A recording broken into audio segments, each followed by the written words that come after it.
A Patricia Bullrich, Martín Siracusa está en línea después de haber escuchado recién a Federico Angelini. Hola Martín, Eduardo Román y la mesa te saludan, ¿cómo va?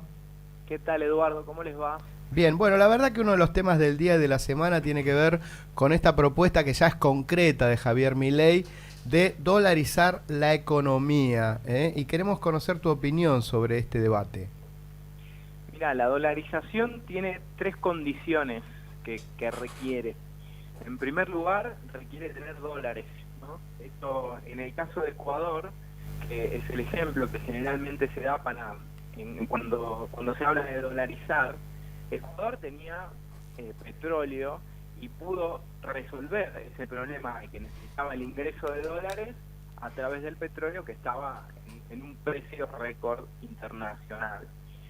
Ponele que ese es el primer problema. El segundo tema, la segunda condición, tiene que ver con que vos no podés tener déficit fiscal. Es decir, tiene que haber equilibrio interno. Con la convertibilidad también. Una condición fundamental es que el gobierno no va a poder emitir plata, porque no puede fabricar dólares. Total. Entonces no podés tener nada de déficit. Y Y la nosotros tercera estamos muy condición, lejos de poder no tener déficit, es bueno, impresionante. claro, la tercera condición necesaria es el equilibrio externo. Es decir, que vos como vos vas a necesitar, imagínate, de todos los dólares que todos los argentinos tengan.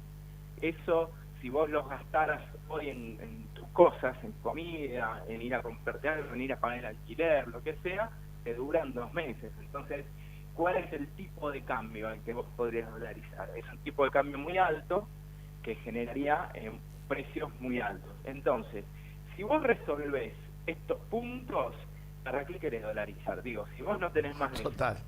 si vos vas a devaluar y vos vas a tener ingresos de dólares por Hmm. vaca muerta, para que ya está, resolviste todos los problemas. Entonces me Bien. parece que la discusión es cómo hacemos para que el Estado sea responsable y no gaste más plata de la que puede recaudar.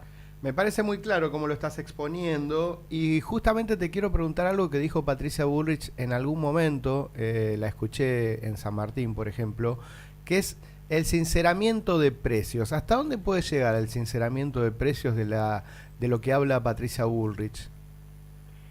El sinceramiento de precios tiene que ver con que hoy estamos pagando la energía de una manera extraña. No es que no la estamos pagando a través de subsidios. Es decir, que del IVA, que vos vas a pagar en un kiosco, agarran una parte y esa parte va a una empresa de electricidad o de lo que fuera de energía. Entonces, pasa lo mismo con el transporte.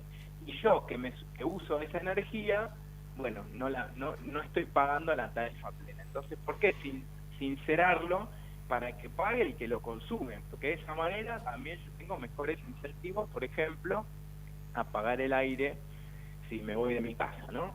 Ujú. Ese es como el primer punto. El segundo punto de sincerar tiene que ver con el precio del dólar, que hoy tiene una brecha muy alta entre el oficial y el dólar de mercado. Tenés más de un 100% Exacto. hoy miércoles. Entonces, eso también de alguna manera es algo que hay que ir sincerando. Ahora, no Y se puede ir hacia la fórmula del 2015-2016 de Macri, donde había un cepo, terminamos con el cepo, no tenemos dólares y después tuvimos el endeudamiento que tuvimos. Claramente por ahí no es. lo que pasa, en la diferencia grande que vos tenés, ¿Sí? es que en el año 2016 se salió del cepo, pero se tardó mucho en corregir el déficit fiscal. Mm. Entonces vos seguías emitiendo plata. Re- tardaron, Se tardaron 4 años en corregir el déficit fiscal. Entonces en el medio tuviste que endeudarte porque si no, ¿cómo gastas?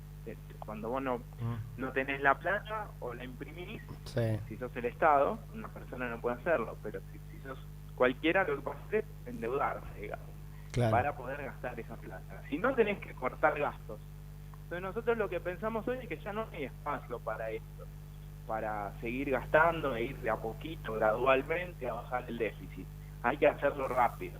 Y una vez que vos lo haces rápido, podés salir del cepo, y una vez que vos salís del cepo, la economía puede empezar a crecer, porque pueden, la gente, los mismos argentinos, los empresarios argentinos pueden invertir. Obviamente que hay que hacer otras cosas también.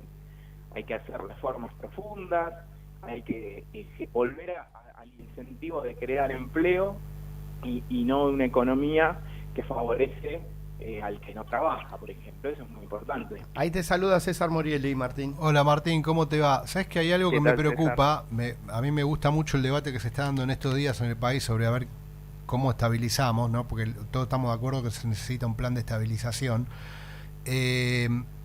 Ahora, me hablan de dolarización, de reformas impositivas, reforma de legislación laboral, déficit fiscal, gasto, todo estamos de acuerdo. Nadie me cuenta la parte de cómo se mejora el poder adquisitivo más o menos en un tiempo prudencial y no en esperar que en la reactivación y la credibilidad que puede llevar 5 o 10 años mejoren el ingreso del laburante. ¿En qué parte entra eso? En parar la inflación. Tu pregunta es muy importante, porque hoy lo que deteriora el ingreso es la inflación. Todos los meses perdés 10% de tu ingreso o 8% de tu ingreso, para ser exacto, y eso es lo que va deteriorando. De hecho, la pobreza aumenta por cada punto de inflación. Trabajo mucho con la encuesta permanente de hogares, con los datos, y cada punto de inflación que hay en el país genera 200.000 personas que entran abajo de la línea de la pobreza. Pará, ¿puedo poner un asterisco ahí? Puedo poner un asterisco ahí porque está bien, es coherente lo que voy a decir. Pero si yo mañana tengo inflación cero, no sé, varita mágica y tenemos inflación cero mañana. De golpe no lo vas a tener. Pero ponele, estamos igual abajo con los ingresos. El poder adquisitivo igual es bajo, aunque tengamos cero de inflación a partir de mañana. ¿Y cómo empezás a crecer? La pregunta es cómo empezás a crecer, cómo generas más trabajo, cómo el trabajo informal empieza a formalizarse, porque los ingresos del trabajo formal son más altos que los ingresos del trabajo informal. Cómo lográs el ahorro no se deteriore, porque justamente la inflación te deteriora. Si vos hoy lograras una inflación muy bajita, no sé si cero, pero ponele que tenemos la varita mágica, claro, y logramos una inflación muy baja, yo creo que en poco tiempo hay un montón de potencialidad en la Argentina que puede generar más trabajo, emprendedores, pero tenemos que lograr esa condición de estabilización, porque sin estabilización no se puede crecer. Sí, estamos Bien, de acuerdo. te hago la última y tiene que ver con un tema que indirectamente vos abordaste en uno de tus libros, que tiene que ver con las políticas y los planes sociales. ¿Qué es lo que tendría que hacer Bullrich en relación a los planes sociales con este índice de pobreza tan alto y que con esta inflación sabemos que mes a mes cada vez va a haber gente más pobre? ¿Qué pensás del tema de los planes para el año que viene? El tema de los planes es cambiar una lógica, porque la lógica del plan social eterno es algo que no ha funcionado.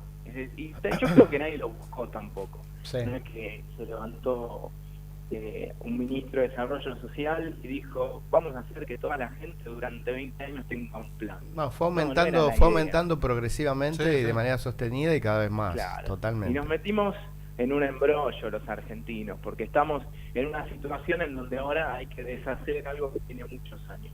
Pero la idea es convertirlo en lo que se llama un seguro de desempleo, que significa que vos, cuando te quedes sin trabajo, cobres automáticamente una suma, que será la que hoy se cobra como el plan social, pero que eso te lleve a buscar trabajo. Es decir, por ejemplo, si hoy conseguís un trabajo formal, te sacan el plan, lo cual hace que mucha gente no quiera aceptar un trabajo formal. Sí, totalmente. Si yo te digo, no, mirá, vos conseguís un trabajo formal y durante 6 meses el plan ese lo cobrás como eran los ATP, que durante la pandemia se usaron, va para la empresa pero te lo pagan a vos.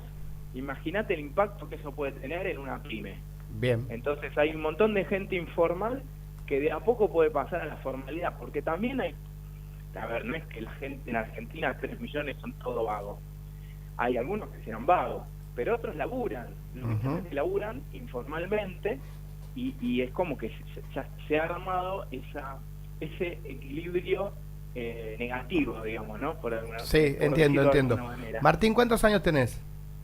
38. 38, pareces más joven, pero lo que yo celebro es que frente a un discurso diciendo las mismas cosas, Martín lo está diciendo de una manera menos dura. ¿sí? Menos grietosa. Sí. Él nos está contando todo, lo podemos coincidir o no con lo que nos dice, lo explica muy bien, y sin embargo en su discurso, siendo más joven, no tiene ese discurso grietoso de los principales dirigentes de un lado y del otro que tienen más de 60, 70 pirulos. Porque no tiene que hacer campaña para que lo voten. No, bueno, pero está bien. No, sé, No, pero lo digo en serio. probablemente se apela a la tenga un emotividad del destino, voto, sí. el año que viene tenga un destino muy importante, Martín. Y esperemos que siga hablando así.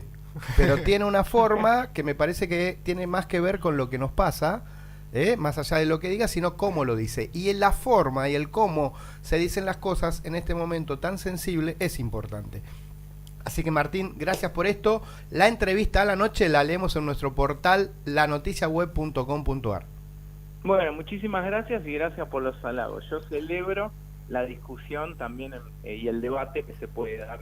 Claro, pero de esta manera, ¿no? Como más lógica, pudiendo dialogar, sin gritos, sin enojo. Así que gracias, Martín. Abrazo grande. Un abrazo.